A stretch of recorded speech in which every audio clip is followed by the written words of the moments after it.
Hello and welcome. Today's presentation is Respiration, Perfusion, and Mental Status, or RPM, to help recognize when someone needs immediate medical care. There will be time at the end to ask questions, so if you have any along the way, you can put those in chat, and Dr. Owen can answer them at the end. So the speaker for CERT today is Dr. Kathy Owen. Dr. Owen has been a member of CERT for about 3 years and recently started as an instructor. A retired family medicine doctor, she signed up to be of service to the Martinez community and possibly use some of her medical background in disastrous situations. Hi, Dr. Owen. Hi everybody. Today I'm going to talk a little about RPM. Most of you already know what that is, but review is always good. RPM is not about turntables, for those of you who remember such things, nor is it about tachometers in cars, the need for which I do not understand. RPM is a mnemonic to help us remember the 3 things we can do in the field to evaluate victims for the need for immediate medical attention and the possibility that they are going into shock. So, respiration, perfusion, and mental status. Respiration, obviously, first thing is, are they breathing? P is perfusion, which refers to the delivery of blood to the tissues and vital organs. And M is mental status. These are 3 things that we can use in a mass casualty situation where time may be of the essence. It will help us to find people who need immediate help. So, next slide, please. R for respiration. Now, the first thing we notice is somebody breathing or not, and we want to check and make sure their airway is open. And if necessary, do a chin lift or jaw thrust maneuver to help keep the tongue from falling back and blocking the airway. If we come upon someone in the field and they aren't breathing, we can do those maneuvers quickly. If they start breathing, then we count. How many breaths per minute are they taking? The normal respiratory rate in an adult has a fairly wide range. If you Google it, you might find 12 to 16 per minute. You might find 12 to 20 and even 12 to 25. And of course, what's normal depends on the circumstances. If you've been exercising, it's going to be faster, obviously. Other reasons for a rapid respiratory rate could include anxiety, fear, excitement. These are things that you quickly take into account. People with chronic lung disease may also have a more rapid respiratory rate. However, the number we use in CERT is 30. Clearly, if someone is breathing 30 times a minute or more, they are in some distress. I recommend that CERT members have an analog watch or some kind of watch with a second hand in order to count respirations. Personally, I like to count for 30 seconds and then multiply by 2 to get my answer.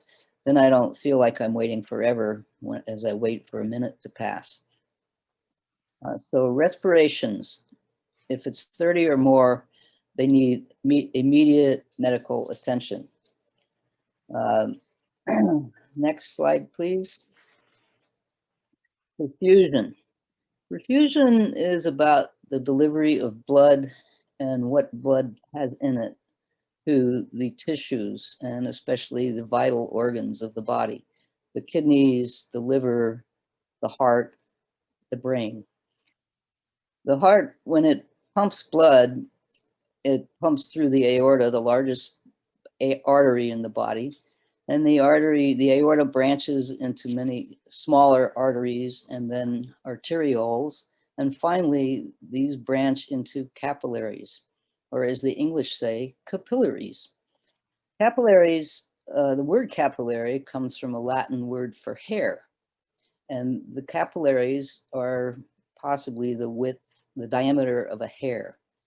Now, the diameter of a capillary is enough to carry one red blood cell at a time through the channel. And of course, the serum also carries substances such as sugar, electrolytes, proteins, and other things that tissues need. So when we talk about perfusion, we're talking about blood getting down to the capillary level. In the capillaries, the oxygen diffuses across the wall of the capillary into the tissues. Glucose goes across, proteins, vitamins, etc.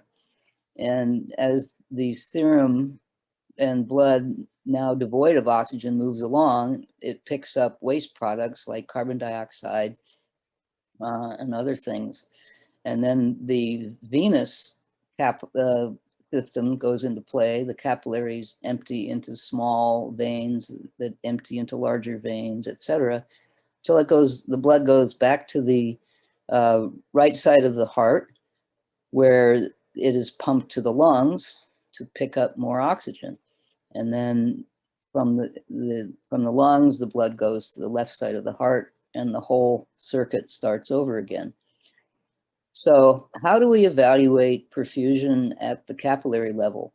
You can check someone's pulse to get an idea whether the larger blood vessels, the arteries, are getting blood or not. But that doesn't tell you what's happening at the capillary level. This slide shows you the maneuver we use, which is to blanch a fingernail or a finger pad by squeezing it for a couple of seconds, and then releasing and noticing how long does it take for that tissue to look pink again. Now, my problem with doing the fingernail test is that I know on my fingernails, I have a red, white, and blue bands. So the white band is always there. It never changes. But the tip of my fingernail bed is red, pink. And also the pad of my finger is pink. And I think if you squeeze either the nail or the pad of the finger and you release it, it should become pink again within 2 seconds. So pinch or squeeze, you're squeezing out any capillary blood that's in there, and release. If it's taking longer than 2 seconds to refill, then the tissues are not getting adequate perfusion, and you have to consider that this person might be in shock or impending shock. Some factors that can influence this return of capillary blood flow include temperature, because when it's cold, many people's hands get very pale and white, and that has to do with, in fact, the capillaries closing down a little bit to help preserve heat in the center of the body. So, and then there are people with medical conditions that sometimes have pale skin. But this is a test you could use for most people. So we had respirations, 30 or more is bad. Perfusion, more than 2 seconds is bad. Finally, M. M is for mental status. Mental status in the field is sometimes obvious. If a person is unconscious, clearly they need immediate medical attention. They may have a serious closed head injury, excuse me. They may have a drug overdose and they just happen to get caught up in an earthquake. There may be they may have had a heart attack. You don't really know what the cause of loss of consciousness is, but they need immediate medical attention, especially if they're still breathing. If they're not breathing and they don't have a pulse, then you have to assume that they're dead and you can't spend more time on them. So if a person is conscious, then you can approach them and, of course, identify yourself and tell them you're evaluating them. and ask them to do something simple. Put your fingers in their palm and say, can you squeeze my fingers? Ask them to raise a hand. I don't say raise your right hand or raise your left hand because some people don't know their right from their left. You can ask a simple question like, what month is it? Asking a date can be difficult. I know I have trouble keeping track of the days, and especially in COVID times, but I usually know what the month is. So simple questions or asking for a simple response indicates that their brain, their mind is functioning. If they can't do anything you ask them, then they need immediate medical attention. I had one more thought. Oh, the main problem, especially in California and a lot of neighborhoods, is a possible language barrier. How are you going to evaluate somebody if they don't speak English?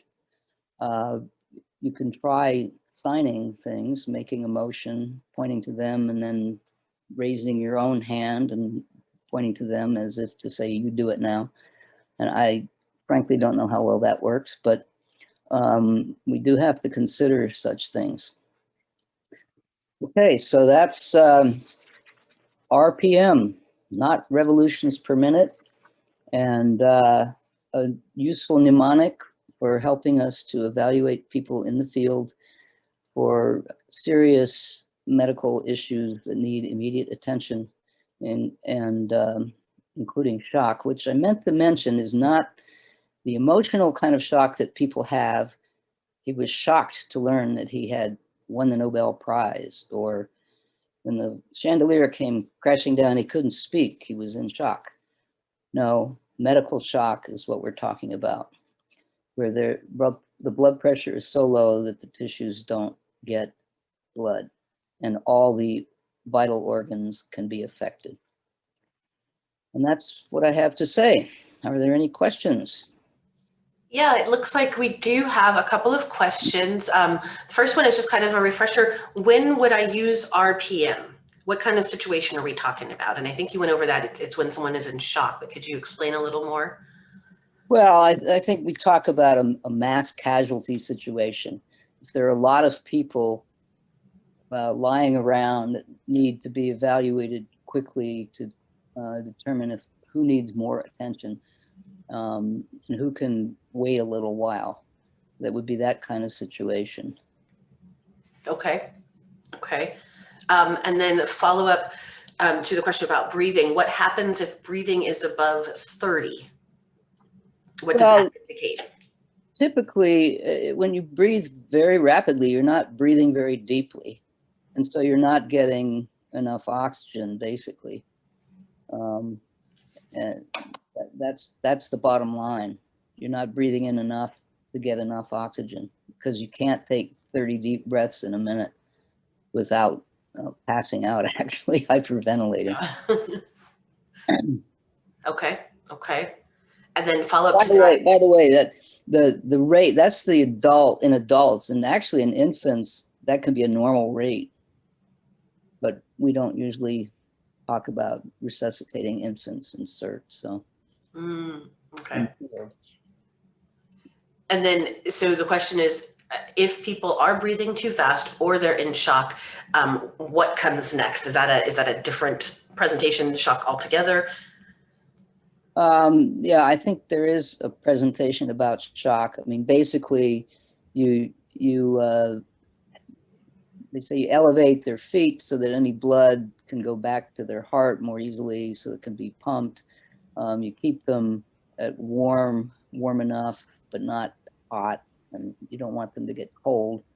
And you've already evaluated, I mean, usually it's obvious if someone's been bleeding a lot. You've tried to stop the bleeding because that can lead to shock.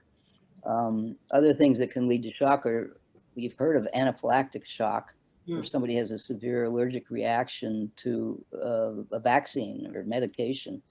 And in that situation, their blood vessels dilate and they have no blood pressure. And usually if people know they have that, they carry an EpiPen and they have to use it right away.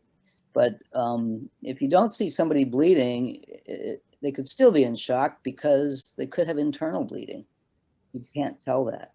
So ideally, you get them into an ambulance as fast as you can, or a medical situation where they can get IV fluids and medications and so forth. Okay, and I think, yeah, the last question kind of follows up on that. If you've taken these steps, then would you report this to the local CERT incident command area, or would your, as you mentioned, would it just be get the person some medical attention right away? Well, you know, when you're doing triage, I guess you try to label people and get them medical attention right away, but I think you have to report it to your CERT commander. I mean, you may not have direct access to medical help. Mhm. So you report it to your incident commander and hope that they will take it up quickly and deal with it. Yeah, because the follow-up comment is in a mass casualty, we're guessing that 911 wouldn't be available. So reporting Right. it to your CERT incident command would be the best option. Right. Okay. If there's any other questions out there, please feel free to pop them in chat and we'll pass them along.